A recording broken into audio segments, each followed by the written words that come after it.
नमस्कार दोस्तों, मैं हूं आपका होस्ट और दोस्त आनंद गोपाल सिंह। आज आपके समक्ष एक नई प्रस्तुति लेकर आया हूं। ये जो जीवन है, इसमें शरीर से ज़्यादा महत्व मन का है। दुर्योधन शरीर से तो बहुत ताकतवर था, पर मन खराब था उसका, कचड़ा भरा हुआ। अर्जुन, जिसे खुद कृष्ण मुरारी, केशव, माधव गाइड कर रहे थे, है ना, फिर भी मन में उसके द्वंद्व है, संदेह है कि कहीं गलती से पाप तो नहीं कर रहा हूँ। देखिए भाई साहब, जीवन में इतने भी संदेह में मत रहा करिए कि लाइफ का ही कंप्लीट कबाड़ा हो जाए। यहाँ लोग मानवता का ढिंढोरा पीटते हैं, पर 99% लोगों को मानवता का सही अर्थ ही नहीं पता, वास्तविक अर्थ ही नहीं पता है कि मानवता होती क्या है। लोग कबीरदास को नास्तिक मानते हैं कि कबीरदास, लोगों का कहना है कि कबीरदास मूर्ति पूजा का विरोध करते थे, वो मूर्ति पूजा के कट्टर विरोधी थे, पर सच इसके बिल्कुल विपरीत है। कबीरदास पूजा, इबादत और इन सब के विरोधी नहीं थे। चर्च में हो रहे जो पूजा होती है उसके विरोधी नहीं थे, पर इनके नाम पर जो पाखंड हो रहे हैं वो उनके विरोधी थे। उन्होंने कहा था कि पत्थर पूजे हरि मिले तो तू पूज पहाड़, ताक से तो चक्की भली पीस खाए संसार। उन्होंने क्या गलत कहा कि आप मंदिर में जाके एक पत्थर की मूर्त को स्थापित करते हैं, आप उस पर दूध चढ़ाते हैं, पूजा करते हैं, फूल चढ़ाते हैं, वो आपकी भावना की बात है। अगर ठीक है, पत्थर को पूज कर आपको हरि मिल जा रहे हैं, भगवान मिल जा रहे हैं, तो आप पहाड़ पूजिए ना, पहाड़ की पूजा करिए, गोवर्धन पर्वत की पूजा करिए।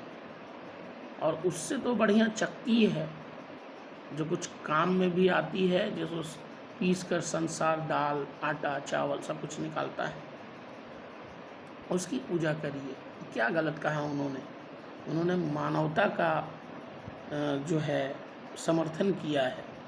उन्होंने मूर्ति पूजा का भी एक तरह से समर्थन किया, पर समझ का फेर है जिसमें लोग उनको नास्तिक कहते हैं और सवाल उठा देते हैं कि वो किस धर्म के थे, ये भी पता नहीं है, किस माँ के ने जन्म दिया था ये पता नहीं, ऐसे ऐसे लोग बोल देते हैं।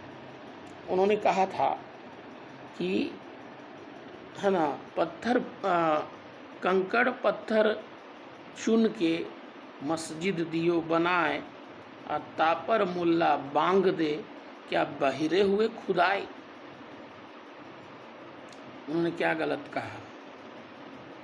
चलिए, ये धार्मिक मैटर है और दूसरे धर्म से संबंधित लोग हैं, तो मैं ऐसे भड़काऊंगा नहीं किसी की भावना को, पर मैं समझाने की कोशिश कर रहा हूँ कि मानवता एक अलग चैप्टर है, एक अलग अध्याय है, और धर्म के नाम पर हो रहे पाखंड एक अलग मैटर है।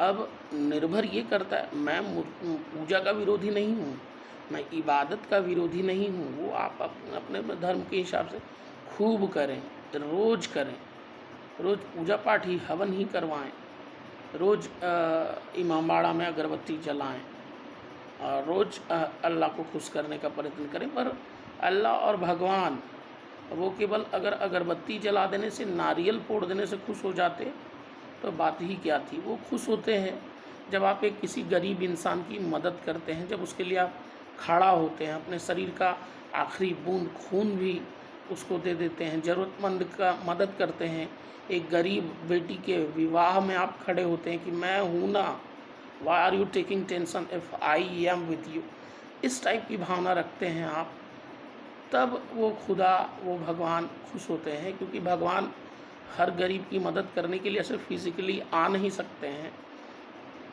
उन्होंने आपको, हमको, हम सबको भेजा है मदद करने के लिए। तो अगर आप ऐसा करते तब वो ज़्यादा खुश होगा बनिस्बत नारियल फोड़ने के और बनिस्बत मज़ार में चादर चढ़ाने के। वो इस प्रकार की वकालत करते थे कबीरदास जी, ठीक है ना। वो पक्के भक्त थे, पर एक सच्चे इंसान, एक सच्चे महामानव भी थे, जिन्होंने पूंगा पंडित बनने का सदा विरोध किया है, इंसानियत की वकालत की है। मानवता प्रवचन देने में नहीं है, बल्कि किसी के पड़ोसी की भूख से परेशान परिवार के भोजन का इंतजाम कर देना सच्ची मानवता है। किसी की बीमारी के कारण जा रही जान को बचाने में अपना सर्वस्व न्यौछावर कर देना सच्ची मानवता है। आज लोग बात बात में झूठ का सहारा लेते हैं। औकात होती है 10 रुपये की और उसका ढिंढोरा करोड़ों में पीट देते हैं। हर बात में केवल अपने मुख से अपनी तारीफ। आज टॉलरेंस कैपेसिटी अर्थात कुछ सुनने की क्षमता एकदम कम हो गई है, लोगों की जीरो हो गई है। भगवान ने एक मुख दिया है, 2 कान दिए हैं। क्या उन्होंने इसलिए दिया था कि व्यक्ति ज़्यादा भचर भचर करे और सुने कम? आज लोगों को दूसरे की सुनने की फुर्सत ही कहाँ है। जैसे ही आप बोलने के लिए मुख खोले, ए तुम चुप चुप चुप चुप चुप चुप चुप चुप चुप, तुम चुप रहो, हमको बोलने दो, तुम चुप रहो, हमको बोलने दो, ऐसी भावना आ गई है। देखिए, अगर आप केवल बोलते ही बोलते हैं, दूसरों की सुनते नहीं, तो आप क्या गलती करते हैं। ज़्यादा बोलने वाला व्यक्ति कभी भी अपने ज्ञान की वृद्धि नहीं कर पाता, क्योंकि वो जितना जानता है वही बोलता है। परंतु यदि कोई व्यक्ति ज़्यादा सुनता है तो वो भी जान पाता है जो उसने आज तक नहीं जाना है। हर बात में झूठ ना बोलें, अन्यथा ज़िंदगी के सत्य से जब सामना होगा तब तो बैंड ही बज जाएगी आपकी। कहने का अर्थ ये है कि मानवता के सच्चे अर्थ को समझें। आप किसी भी धर्म, किसी भी जाति, किसी भी समुदाय के हों, तोड़ने पर ना टूटे। रॉन्ग नंबर को समझें और क्या राइट नंबर है। राइट नंबर है इंसानियत। एक गरीब व्यक्ति के लिए खड़ा होना है इंसानियत। एक कमज़ोर का लाठी बनना है इंसानियत। आपके रहते आपके समाज में किसी गरीब को कोई दबा ना सके, उसका शोषण ना कर सके, ये है इंसानियत। और यही इंसानियत हर धर्म की, हर ग्रंथ में लिखी हुई है। अगर आप इसका पालन नहीं करते हैं तो रामायण की पूरी चौपाई पढ़ते रहिए जीवन भर, कुछ हासिल नहीं होना है। अगर आप इन सब बातों को नहीं मानते हैं, इनका पालन नहीं करते हैं, तो कुरान की सारी आयतें पढ़ लीजिए आप, ठीक है ना, कुछ हासिल नहीं होने वाला है। बाइबल पढ़ लीजिए, कुछ हासिल नहीं होने वाला है। क्योंकि हर धर्म के, हर धर्म ग्रंथ का मुख्य उद्देश्य है इंसानियत को बढ़ावा देना, इंसानियत को प्रमोट करना। जय हिंद, जय भारत। आपका दिन शुभ हो, आपकी रात्रि, आपके 8 पहर शुभ हो, सदा तरक्की करते रहें।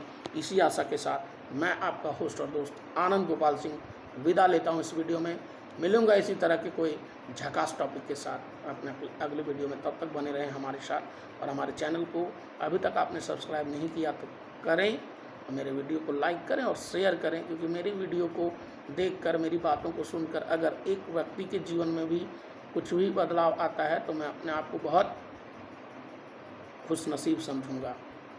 आपका बहुत बहुत आभार, आदाब, अभिनंदन, सत श्री अकाल।